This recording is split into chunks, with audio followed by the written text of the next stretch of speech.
give the call to the member for Hume. Thank you, Mr Speaker. My question is to the Prime Minister. Today we've seen a 9th consecutive interest rate rise, which will cause further pain for families with a mortgage. Can the Prime Minister confirm that the last time the cash rate was this high was when Labor was last in government? Why do Australians always pay more under Labor? I give the call to the Treasurer.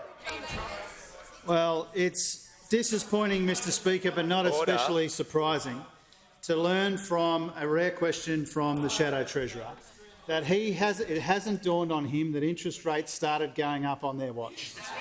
The first interest rate rise of this cycle was in May of last year, when they were still in government. Members on my left. And more than that, Mr Speaker, the worst quarter for inflation last year was the March quarter.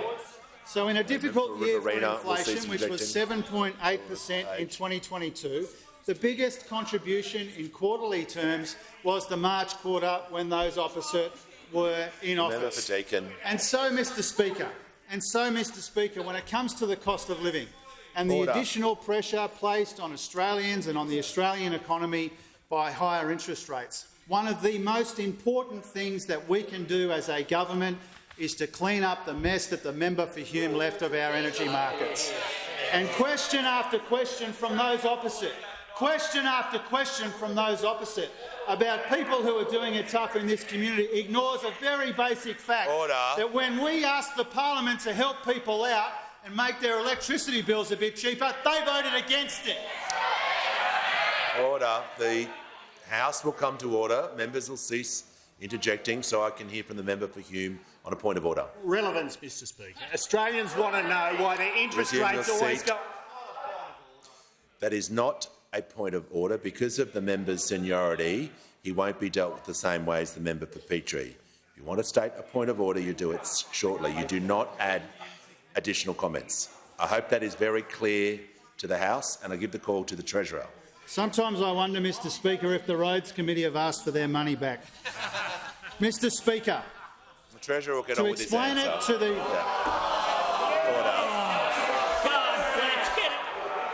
Order. I'll just get the manager to resume his seat. I'll deal with this. Members on my right, I want the Treasurer just to withdraw that comment and move on with his answer. Withdrawn, Mr Speaker. Mr Speaker, to explain it to the Shadow Treasurer, one of the reasons we have higher interest rates, which began before the election, is because we have an inflation challenge in our economy, which we've acknowledged and we've got a plan to address. One of the reasons we've got that inflation challenge is because the combination of the member for Hume's incompetence and President Putin, Vladimir Putin's aggression in Ukraine means that we've got high and rising energy prices. And the point that I'm making about that, Mr Speaker, is that when the Parliament was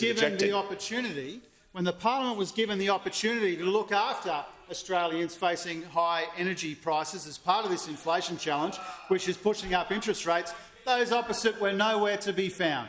They were nowhere to be found. And the difference between this side of the House and that side of the House is we see cost of living pressures impacting on Australians and impacting on small business and impacting on our economy, and we do something about it.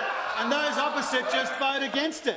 If they had their way, Mr Speaker, we'd have another decade of wage suppression and wage stagnation and ordinary working people copping it in the neck.